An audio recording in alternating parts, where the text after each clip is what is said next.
नमस्कार दोस्तों, आप देख रहे हो इकनेस का पन्ना। आम आदमी पार्टी के विधायक श्री जय भगवान उपकार जी ने बवाना के गांव नांगल ठाकरन में डॉक्टर BR अम्बेडकर भवन का उद्घाटन किया। विधायक जी ने बताया कि हर MLA को 5 साल मिलते हैं, लेकिन मुझे 2 साल कम मिले हैं क्योंकि 2 साल कोरोना काल में निकल गए। इस वजह से लोगों की ज़रूरतों को वो पूरा नहीं कर पाए, उनकी समस्याओं को दूर नहीं कर पाए। लेकिन कोरोना काल खत्म होते ही श्री जय भगवान उपकार जी ने जी तोड़ मेहनत करके पिछले 15 साल में जो MLA काम कर रहे थे और जय भगवान उपकार जी ने 2 साल में जो काम किए हैं वो बराबर कर दिए। अब देखिए कि श्री जय भगवान उपकार जी ने 2 साल में इतने काम कर दिए कि जनता बोलती है वोट फॉर जय भगवान उपकार जी, वोट फॉर आम आदमी। आम आदमी पार्टी एक सच्ची पार्टी है, उनके साथ साथ उनके कार्यकर्ता विधायक वो भी सच्चे हैं। उद्घाटन करते वक्त महिलाओं का सम्मान किया जाता है। आम आदमी पार्टी का पहला मकसद जो होता है महिला का सम्मान करना, आपको वीडियो में दिख रहा होगा। उद्घाटन करते वक्त कोई ना कोई व्यक्ति विधायक जी को छू रहा है। बीजेपी विधायकों की तरह नहीं कि उनको कोई छुए तो उनको छूत हो जाए। वो सब आम आदमी पार्टी इंडियन अलायंस के लोग भी आपको इस उद्घाटन में दिखेंगे। बवाना के विधानसभा क्षेत्र में, जो दिल्ली का सबसे बड़ा विधानसभा क्षेत्र है, ये पहला ऐसा अम्बेडकर भवन है जहां लिफ्ट लगेगी। करीब 4 से 4.5 करोड़ रुपए इस भवन में लगाए जाएंगे। खाली पड़ी बंजर जमीन को विधायक जी ने फूल लगा दिया है, शुरुआत कर दी है। कुछ सालों में, कुछ महीनों में इसका कार्यकाल खत्म हो जाएगा और आपके सामने डॉक्टर BR अम्बेडकर भवन दिख जाएगा। आम आदमी पार्टी एक सच्ची पार्टी है। एक बार आम आदमी पार्टी और इंडियन अलायंस जो गठबंधन किया है, इस बार के चुनाव में बीजेपी सरकार को ऐसी मार दिलानी है कि पूरी बीजेपी सरकार हिल जाए। जो ये 400 पार बोलती है, ये 400 नहीं, ये 40 पार भी नहीं जानी चाहिए। हर नागरिक का अधिकार है वोट देना, और आप जिनको वोट दोगे वही इंसान आपके विधायक, आपके CM, आपके PM, आपके MP बनेंगे। तो आपकी एक वोट ज़िंदगी बना भी सकती है और ज़िंदगी खराब भी कर सकती है। अपने क्षेत्र में अपने विधायकों को देखिए कि उन्होंने कितना काम किया है, उनको वक्त कितना मिला है। एक बार ये देखिए और वही सोचकर एक बार सोचिए और वोट दीजिए। आइए, जय भगवान उपकार जी ने लोगों को संबोधित करते हुए क्या बोला, मैं आपको सुनाता हूँ। देखो, बहुत ही खुशी की बात है कि ये जो इलाका है, ये तो ज़मीन है, काफ़ी दिनों से ऐसे ही पड़ी थी। बहुत बुरा हाल था इसका, क्योंकि 2005 से तो मैं भी देख रहा हूँ, बार बार मैं आता था यहाँ पे। और परमपिता परमेश्वर ने सौभाग्यवश मुझे मौका दिया कि मैं इसको निखारूं, इसको सुंदर बनाऊं। क्योंकि पिछले 60 वर्षों से, क्योंकि ये ज़मीन जब से भी जो हमारे दलित समाज की जो ज़मीन है, पिछले 60 वर्षों से ऐसी बंजर पड़ी थी, बुरा हाल था। अब इसके अंदर फूल उगाने का मौका मिला हमारे को कि बाबा साहब, जो भारत रत्न बाबा साहब डॉक्टर भीमराव अम्बेडकर चौपाल बनाने का आज हमें यहाँ पर सौभाग्य प्राप्त हुआ है। और ये जो चौपाल है आपकी करीब 4 करोड़ 31 लाख की लागत से पूरे इस दिल्ली देहात के अंदर सबसे अच्छी चौपाल बनेगी और पहली चौपाल होगी जिसके अंदर लिफ्ट लगी होगी। यहाँ आसपास कहीं भी किसी भी चौपाल के अंदर कहीं पर भी लिफ्ट नहीं लगी है। बहुत बढ़िया, 2 मंजिल शानदार 20 बाई 20 मीटर की काफ़ी अच्छी बड़ी चौपाल मैं इसको बना रहा हूँ, आलीशान चौपाल बना रहा हूँ। और इसमें आप सभी को पता है कि कितनी परेशानियाँ आई, क्योंकि सबसे पहले जो परेशानी आई वो थी डिमार्केशन की। हमने क्योंकि इस ज़मीन को लेने के लिए डिमार्केशन कराई, पहले तो निशानदेही नहीं हो पा रही थी कि ज़मीन है कितनी, कहाँ पे है, कैसे है, और इसमें काफ़ी समय लगा।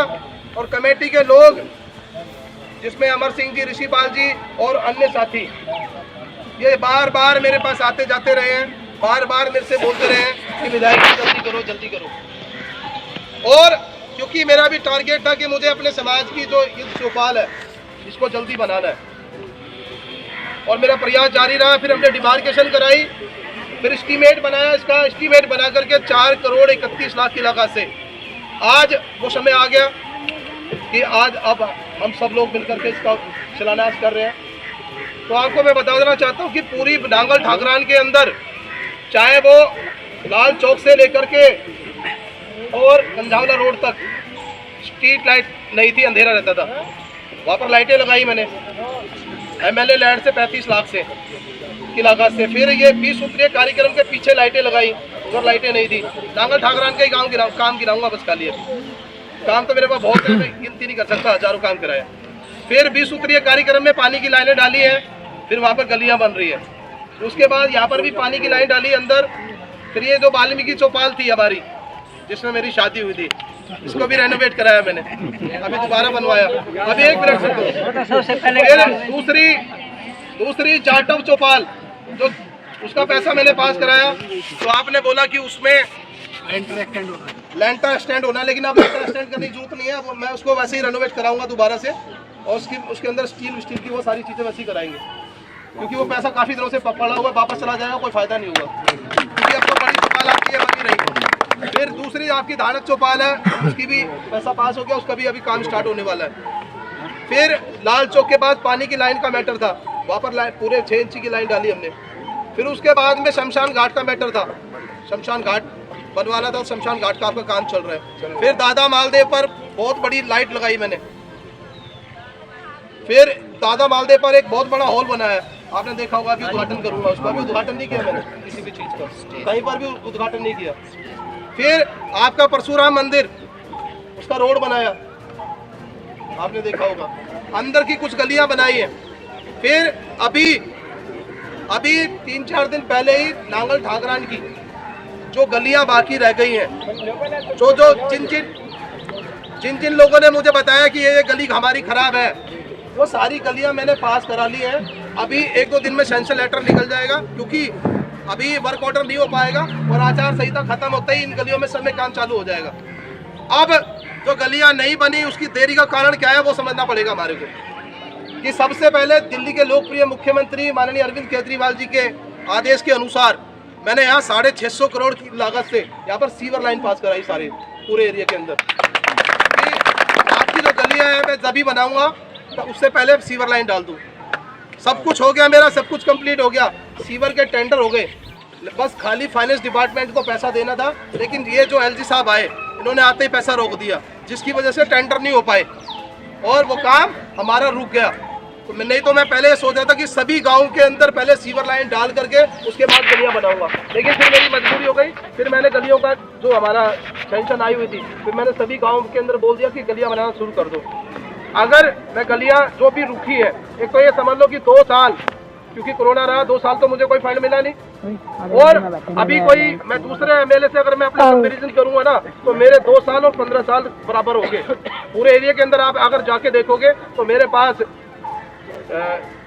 सेक्टर 20 से लेकर सेक्टर 38 तक है, रोहिणी के सेक्टर हैं, 27 गाँव है मेरे पास, 8 रीसेटलमेंट कॉलोनियाँ हैं, 57 अनऑथराइज कॉलोनियाँ है। एशिया का सबसे बड़ा फैक्ट्री एरिया है, बहुत बड़ा एरिया है, कम से कम 20-25 लाख लोग रहते हैं। एक एक गली तो मैं शायद हो सकता है मेरी से रह भी जाए 1-2 गलियाँ। तो अभी तो मेरा समय तो पूरा नहीं हो गया। आदमी को संयम रखना चाहिए, आदमी को संयम रखना चाहिए। तो आपको चिंता करने की जरूरत नहीं है, आपके जितने भी काम है सारे A to Z करूँगा। हो सकता है 1-2 तो मेरे को याद भी नहीं आ रहे होंगे। जितनी भी गलियाँ हैं सारी गलियाँ बन जाएगी, आपको चिंता करने की जरूरत नहीं है। एक एक गली बनाऊंगा मैं। पूरे इलाके के अंदर मेरा काम चल रहा है, चाहे नांगल ठाकरान है, चाहे वो दरियापुर है, चाहे वो बाजिदपुर है, चाहे वो कटेवड़ा है, जितने भी रोड थे सारे रोड बनाए मैंने। लेकिन अभी मेरा समय तो पूरा नहीं हुआ, अभी 1 साल है मेरे पास, अभी मेरे पास 1 साल है और 1 साल के अंदर पूरी तरीके से निला दूंगा। दूसरी बात, अगर कोई, ये मैं बता रहा हूँ क्योंकि मैं मेरा तरीका दूसरा है काम करने का। कोई मुझसे कोशिश करे कि ज़बरदस्ती बनवा लेगा, बिल्कुल नहीं बनाऊंगा, बना करवा के देख लेना। कोई अगर सोच रहा हो ना अपने उसमें, मैं हर गांव में बोल देता हूँ पहले ही, अगर कोई सोचे कि ज़बरदस्ती जब भगवान उपकार से गली बनवा लेगा, मैं नहीं बनाऊंगा बिल्कुल भी। बनवा के देख ले मेरे से। मैं ये दरियापुर में भी मैंने बोल दिया था ये प्रहलादपुर में भी मैंने बोल दिया और आज नांगल ठाकरान में भी बोल रहा हूँ। बिहार से आप कहोगे सर कटा के सामने रख दूंगा, सारी गलियां बनाऊंगा, आपकी एक एक गली बनाऊंगा।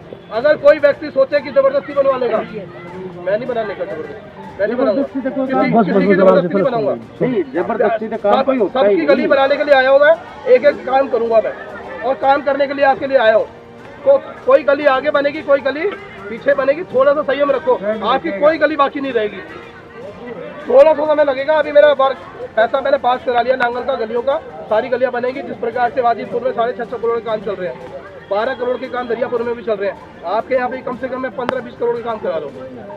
अभी सारी चीजें चालू हो जाएंगी, सारी चीजें कंप्लीट हो जाएंगी, चिंता करने की जरूरत थोड़ी ना। अभी आप मेरे से सोचो, कंपैरिजन करो दूसरे एमएलए से जो 15 साल रहे, और मैं अभी मेरे 3 साल भी पूरे नहीं हुए एक तरीके से, क्योंकि 2 साल तो मेरे कोरोना में चले गए। मेरे को तो 3 साल मिले, अभी तो 2 ही साल पूरे हुए मेरे एक तरीके से। 2 साल में मैंने पूरी तरीके से काम करने की कोशिश की है पूरे इलाके के अंदर। अगर दूसरे एमएलए से मेरा कंपैरिजन करोगे ना, तो पूरे इलाके में जाके देखो आप मैंने कितने काम किए। उनके 15 साल, मेरे 2 साल है भारी, इतना काम किया मैंने। एक पल भी मैं बैठता नहीं हूँ काम करने के लिए, एक एक चीज़ को निपटाने की कोशिश कर रहा हूँ। कई प्रॉब्लम भी आती है। अब एलजी पिछले 8 महीने से एलजी ने सारी जो लैंड थे वो खत्म कर दिए।